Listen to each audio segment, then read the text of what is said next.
250,000 freelancing করতেছে আমাদের ছেলেমেয়েরা বাড়িতে বসে। আমরা এটা মনিটাইজ করতে পারিনি, আমরা এটাকে মেইন স্ট্রিম করতে পারিনি, বিকজ আমরা ডিরেগুলেট করতে পারিনি। এই যে টাকার কথা বলছে, এরা টাকাও তো আনতে পারছে না,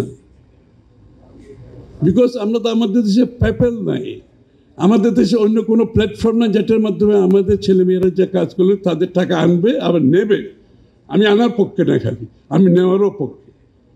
একটা ছেলে মেয়ে যদি, আমাদের ইয়াং ছেলেমেয়েরা যদি $1,000-2,000 মাসে আর্ন করে, তা ওর কি নিজের টাকা বাইরে পাঠাতে পারবে না? এটা কোন ধরনের কথা?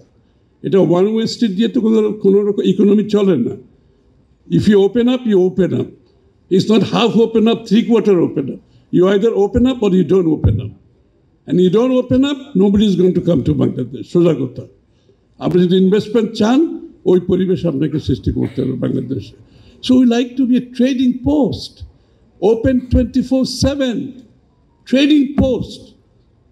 Bangladesh must be treated as a trading post, open 24/7, and everything will be done online.